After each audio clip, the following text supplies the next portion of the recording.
Assalamualaikum warahmatullahi wabarakatuh. Saya Andi Fitriani Rahmani dengan NIM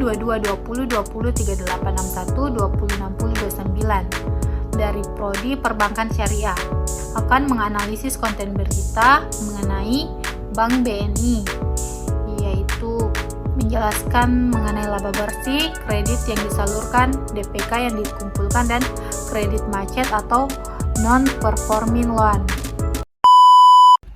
Bank BNI menghadapi tantangan ekonomi global dengan strategi yang beradaptasi pada tekanan ekonomi yang semakin dinamis.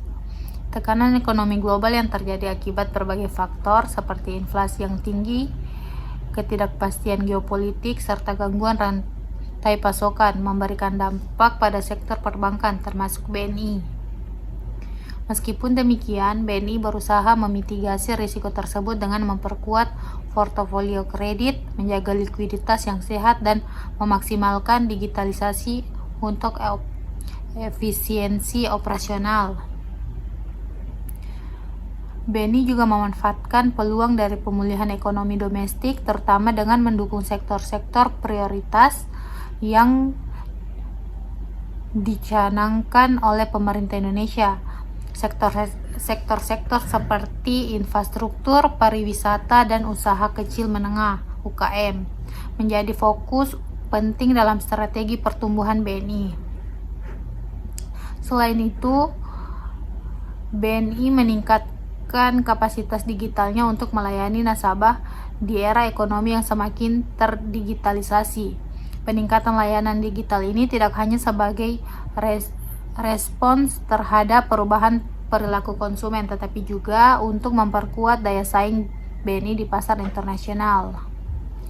Dengan mengandalkan inovasi teknologi dan manajemen risiko yang baik, BNI berusaha mempertahankan pertumbuhan meskipun dihadapkan pada ketidakpastian ekonomi global.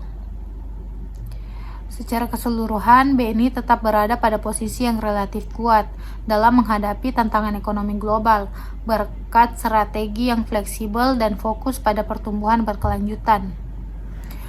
Pembahasan kinerja bank beraset jumbo terdiri dari laba bersih. Laba bersih adalah keuntungan yang didapat setelah mengurangi semua biaya dari laba kotor.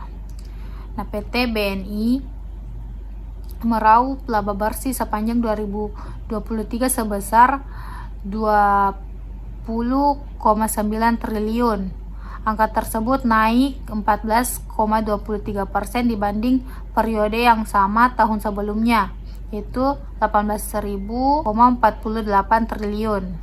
Angka tersebut naik 14,23% dibanding periode yang sama tahun sebelumnya, yaitu 18,48 triliun. Kredit yang disalurkan. Di sisi lain, BNI mencatatkan pertumbuhan kredit sebesar 7,6% menjadi 695.000 triliun sepanjang 2023. Pertumbuhan kredit utamanya berasal dari segmen prospektif berisiko rendah. DPK yang dikumpulkan. DPK merupakan dana yang paling dibutuhkan oleh bank untuk aktivitas operasional. Setelah dikumpulkan, bank wajib menyalurkan dana tersebut untuk pembiayaan. Dana pihak ketiga pada tahun 2023 tercatat tumbuh 5,4% menjadi 810,73 triliun.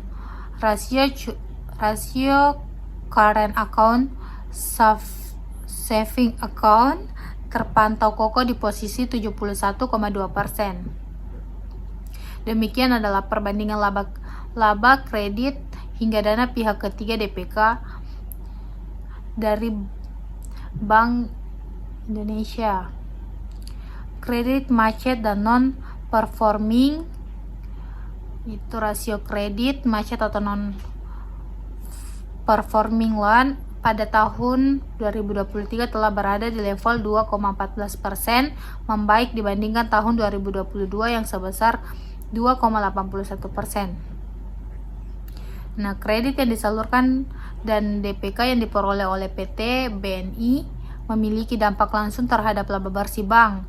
Dalam operasional bank, kredit yang disalurkan menghasilkan pendapatan dari bunga dan biaya lainnya yang berkontribusi terhadap peningkatan laba. Namun, kredit juga membawa resiko seperti resiko gagal bayar yang tercermin dalam rasio NPL. Meskipun NPL BNI pada akhir 2023 telah membaik menjadi 2,14%, tetap ada risiko kerugian jika kredit macet meningkat. Sementara itu, DPK yang dikumpulkan dari nasabah, terutama dalam bentuk tabungan dan giro, memberikan sumber dana murah yang penting bagi bank untuk menyalurkan kredit.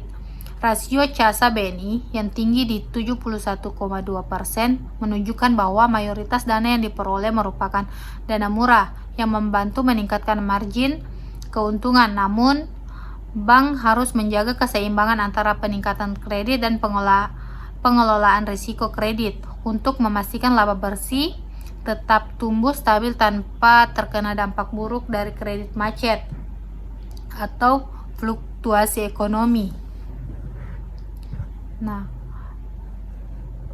rekomendasi yang bisa saya berikan kepada pihak manajemen bank tentang kebijakan yang tepat untuk mampu bertahan di tengah berbagai tekanan dan tetap mampu untuk mencatatkan pertumbuhan positif, yaitu untuk menjaga keberlanjutan pertumbuhan di tengah berbagai tekanan ekonomi. Manajemen Bank BNI perlu mengadopsi kebijakan pengelolaan risiko kredit yang ketat dan fokus pada penyaluran kredit ke segmen berisiko rendah serta prospektif. Diversifikasi portofolio kredit juga penting, terutama dengan memperluas penyaluran ke sektor-sektor yang terbukti tangguh dan berpotensi tumbuh seperti teknologi, kesehatan, dan energi terbarukan. Selain itu, optimalisasi DPK berbasis dana murah melalui peningkatan rasio CASA dapat membantu menurunkan biaya dana dan meningkatkan margin keuntungan. Transformasi digital dan inovasi produk harus terus dikembangkan untuk menarik nasabah baru, terutama melalui layanan perbankan digital yang efisien dan mudah diakses. Di sisi lain, peningkatan efisien operasional melalui otomasi dan pengurangan beban biaya akan membantu bank bertahan dari tekanan margin yang menyempit. Penguasaan cadangan risiko juga diperlukan untuk menjaga stabilisasi jangka panjang. Manajemen juga dapat mempertimbangkan penetrasi ke segmen pasar baru seperti UMKM, serta menjalin kemitraan strategi dengan fintech atau perusahaan teknologi yang meningkatkan daya saing dan memperluas cakupan layanan. Dengan menerapkan kebijakan ini, BNI dapat tetap mencatatkan pertumbuhan positif meskipun berada dalam situasi yang penuh tantangan. Baik, itulah tadi yang dapat saya sampaikan. Kurang dan lebihnya mohon dimaafkan. Terima kasih. Wassalamualaikum warahmatullahi wabarakatuh.